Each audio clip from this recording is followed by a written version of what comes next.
Selamat pagi, salam Bhinneka Tunggal Ika. Saya saat ini sedang berada di Amet di bagian utara Pulau Bali. Pagi ini saya mau snorkeling di Japanese Shipwreck atau kapal karam Jepang. Lokasi Japanese Shipwreck ini ada di Desa Banyuning, sekitar 15 menit berkendara dari Teluk Jemeluk di Amet. Sedangkan Amet berjarak sekitar 3 jam perjalanan dengan menggunakan sepeda motor dari Denpasar.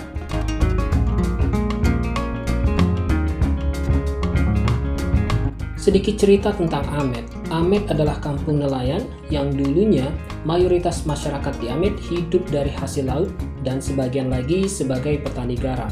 Setelah Amet populer dengan keindahan alam bawah lautnya, banyak turis mancanegara berkunjung ke Amet. Masyarakatnya pun banyak yang berpindah ke bisnis pariwisata, seperti membangun penginapan, restoran, dan membuat sekolah diving dan menawarkan jasa guide snorkeling.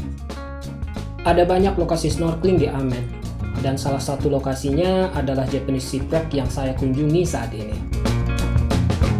Nah, untuk teman-teman yang suka snorkeling atau diving, bisa datang ke Amet dan bisa jadikan juga Japanese Shipwreck di list petualangan alam bawah laut kalian.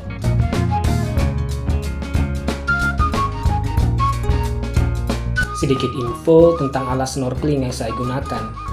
Jadi ada 3 alat snorkeling. Pertama, fin yang gunanya untuk memudahkan saya berenang, terutama saat berenang melawan arus. Kedua, alat yang saya gunakan adalah kacamata selam beserta selang pernafasannya. Dan yang terakhir adalah pemberat. Pemberat yang saya gunakan hanya 1 kilo saja. Jadi pemberat ini gunanya untuk memudahkan saya saat saya menyelam. Nanti kita selusuri seperti apa kapal karam Jepangnya ya. Tapi sebelum itu kita selusuri dulu koral-koral yang ada di sekitar kapal karam. Karena dari bibir pantai, koral-koral yang ada di sekitar kapal karam terlihat indah.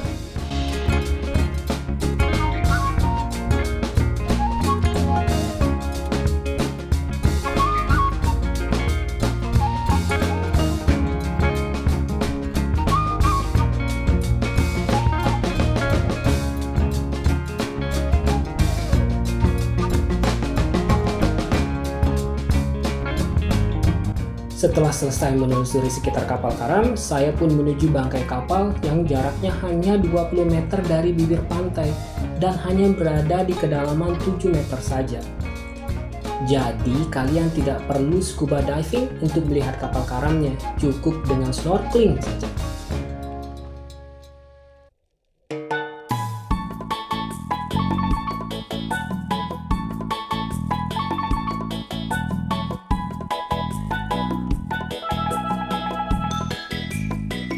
Japanese Shipwreck ini adalah kapal patroli pasukan Jepang pada zaman Perang Dunia Kedua.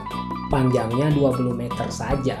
Dan dipercaya kapal ini rusak dan bersandar di bibir pantai, terus lambat laun terseret ke dalam laut.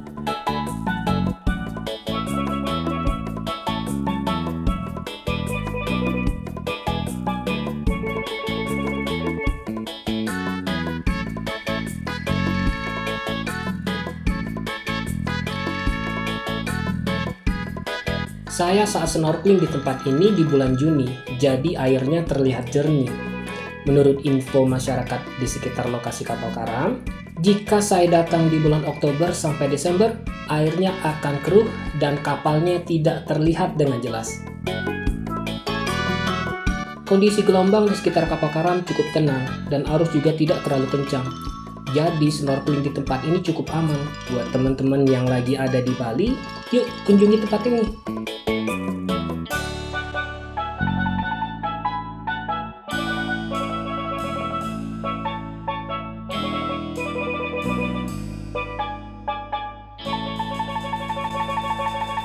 Mungkin sampai di sini perjalanan saya menelusuri lokasi snorkeling Japanese Shipwreck. Saya mau mengucapkan banyak terima kasih kepada teman-teman yang sudah mau menonton video ini sampai selesai. Jangan lupa subscribe, like, dan komennya ya. Tonton juga video-video saya yang lain karena saya akan terus menelusuri tempat-tempat menarik yang ada di Pulau Bali dan yang ada di pulau lain di Indonesia. Akhir kata seperti biasa, kalau ada sumur di ladang, bolehlah kita menumpang mandi. Kalau ada umur yang panjang, bolehlah kita berjumpa lagi. Saya Yogi, salam Bhinneka Tunggal Ika. Dadah!